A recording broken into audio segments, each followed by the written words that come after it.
Lepo pozdravljeni vsi skupaj in seveda tudi vsak posebej v še eni oddaji Aktualno. Pa si poglejmo najprej sila na hitro, kje vse se je ustavila naša ekipa. Torej, ogledali smo si kar 2 predstavi v sklopu 11 Anderličevih gledaliških dnevov, se udeležili 7. zbora članov in članic Mestnega odbora za res Slovenj Gradec, obeležili Svetovni dan zdravja in Svetovni dan zemlje ter obiskali mega fotografski dogodek, drugi Koroški dan fotografije. Na letošnjih Anderličevih gledaliških dnevih se je kar z 2 predstavama predstavila gledališka skupina Studia A. No, pred tem sem izvedela, da je bil Studio A ustanovljen leta 2006. Njihov mentor je izkušen igralec in režiser Aleksandar Čeminski, ki kreativni proces v studiu vodi na podlagi določenega programa. No, naj povem, da je to edina tovrstna gledališka skupina na Koroškem, v njej pa je bilo do sedaj dejavnih okoli 30 igralk in igralcev. Na Anderličevih dnevih so se predstavili z delom ljubezenske in šaljive slike al fresco ter s predstavo Služkini. No, pa si poglejmo nekaj utrinkov.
Nadaljujem z lokalno politiko. Slovenjgraški odbor Stranke za res je izvolil delovna predsedstva.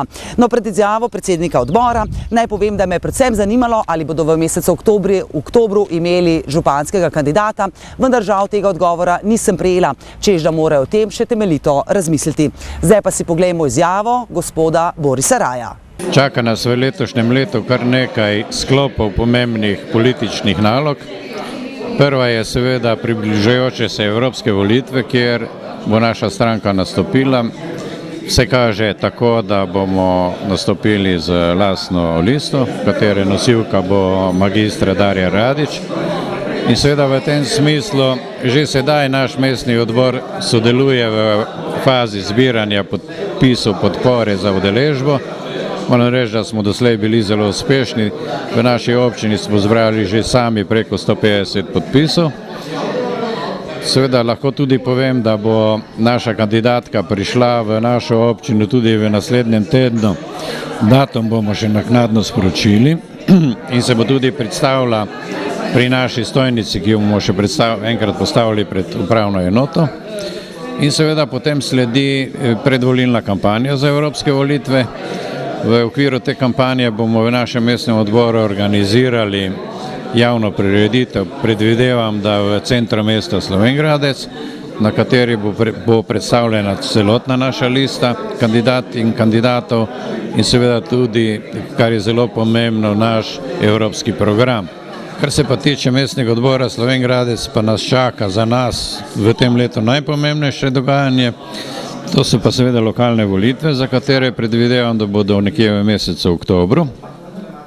Takrat pa seveda v tem smislu sledijo priprave v okviru našega mestnega odbora. Pripravili bomo temeljit, tako kot vedno, dober predvolilni program, ki bo seveda napisan ne na kožo naše stranke in ne na kožo naše konkurence, pač pa na kožo potreb naših občank in občanov. Temu seveda sledi program prireditev in naših aktivnosti v okviru predvolilne kampanje in seveda, kar je tudi zelo pomembno, pripravili bomo volilne sezname, torej liste za vse 3 volilne enote v naši občini. Že danes smo ugotovili, da smo dovolj močni in imamo kvalitetne kadre za to, da bomo lahko v vseh volilnih enotah nastopili s polnimi listami svojih kandidatk in kandidatov. in da pričakujemo, da bomo dosegli cilj, ki smo ga danes tudi sprejeli na tem sestanku. To pa je, da v mestni odbor oziroma v občinski odbor pač pridemo vsaj z 3 občinskimi svetniki in svetnicami, bomo videli. Četrtna skupnost Stari trg, četrtna skupnost Center in turistično društvo Slovenj Gradec so v počastitev Svetovnega dneva zemlje pripravili zdaj že tradicionalno prireditev Porosce v mesto. No, da v tem duhu delujejo skozi vso leto, nam je zaupal predsednik turističnega društva Slovenj Gradec, gospod Peter Cesar. No, tokrat pa so Svetovni dan zemlje združili s tekom miru in efekt oziroma učinek, ali morda bolje rečeno obisk, je bil neverjeten. No, zdaj pa si poglejmo izjavo predsednika turističnega društva Slovenj Gradec, gospoda Petra Cesarja. No, letos smo ponovno v sodelovanju s četrtno skupnostjo Center in pa Stari trg mesto pripravili ta dogodek na pobudo Tatjane Krejan Košan. In ljudje so ta dogodek sprejeli, malo smo ga razširili in na današnji dan pa je to združeno tudi z tekom miru, ki ga pripravlja zdravstvena šola. Tako da tu na trgu je resnično vrvež, smo veseli, tu so naše stojnice, tu so stojnice vrtnarjev, privabili smo tudi društvo kmetic Mislinjske doline, nekatera ostala turistična društva iz naše občine oziroma iz naše doline, tako da je en prispevek življenju, dogajanju tu v mestu, tu na Trgu Svobode in pa nekako začetek v to letno, poletno udejstvovanje v našem mestu.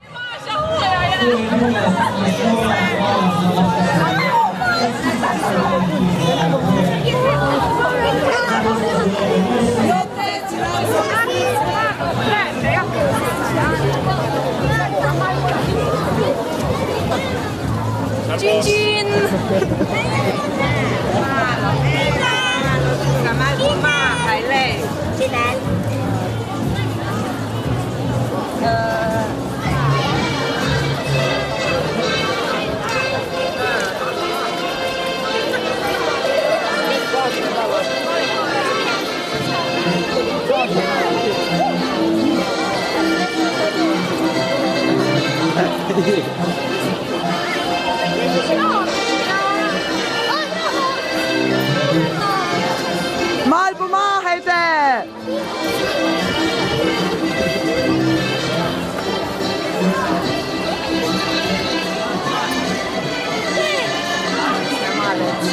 Glavna snemalka.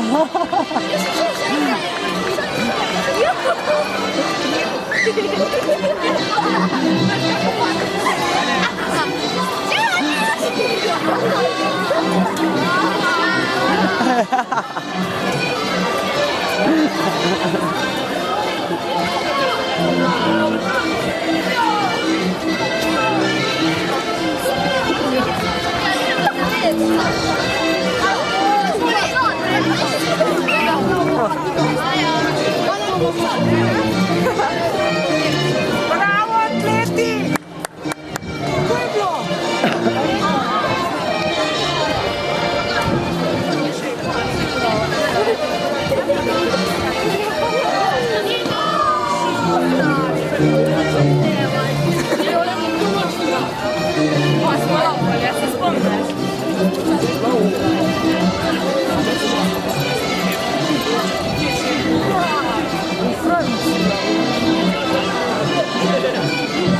No.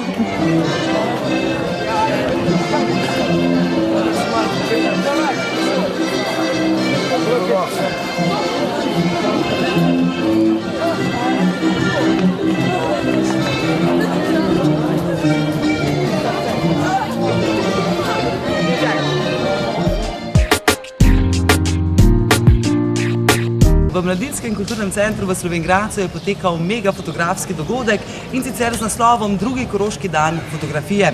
No, več pa z gospodično Metko Jeromelj, predsednico Fotokluba Koroška. Današnji dan je dan koroške fotografije in sicer je že to drugi po vrsti in danes lahko vsi obiskovalci kar nekaj stvari tukaj vidijo. Najprej naj poudarim, da so prišli oziroma so se odzvali vsi razstavljavci, kateri so bili lansko leto in tudi nekaj novih je. Tudi na predavanja smo povabili zelo zveneča imena, tako da priporočam prav vsem, da pridejo. K sodelovanju pa smo povabili tudi fotookrožek iz Rave na Koroškem, ker so zelo perspektivni, imajo zelo dobro mentorico Sonjo Buchwald in tudi na ogled bodo starinski fotoaparati, ki jih razstavlja Mirko Kogelnik. Drugače pa sam dogodek se bo nekako v tiste prave smernice razvil okrog 1 ure, saj takrat izbiramo obraz Koroškega dne fotografije. Na voljo je 5 deklet in samo ena izmed njimi bo osvojila ta časten naziv. Seveda so zelo bogate nagrade, zato so dekleta kar malce tekmovalna med seboj. Odkot torej teh 5 deklet, kaj je pravzaprav njihova naloga? Njihova naloga je predvsem, da mi smo naredili en predizbor, da se pokaže, kako nastopajo pred samim objektivom, kako če znajo koketirati, da nimajo nobena problemov z samo postavitvijo. Pomembno je, da ima mehek obraz, da so prijetne poteze in da privlači, da ko jo pogledaš, da je to to. Drugače pa dekleta prihajajo 3 iz Koroške, 2 pa iz Novega mesta. No, sicer pa bistvo fotografije vsekakor ni v aparatu. Fotoaparat je le delovno sredstvo, kot na primer pri pisatelju svinčnik ali računalnik. Pa si ob koncu prispevka pogledamo, kako in seveda tudi s čim so fotografirali v preteklosti.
Nadaljujem s prispevkom iz obrtno-podjetniškega sejma v Dravogradu, katerega je pripravila kolegica Anita Springer iz KTV Dravograd.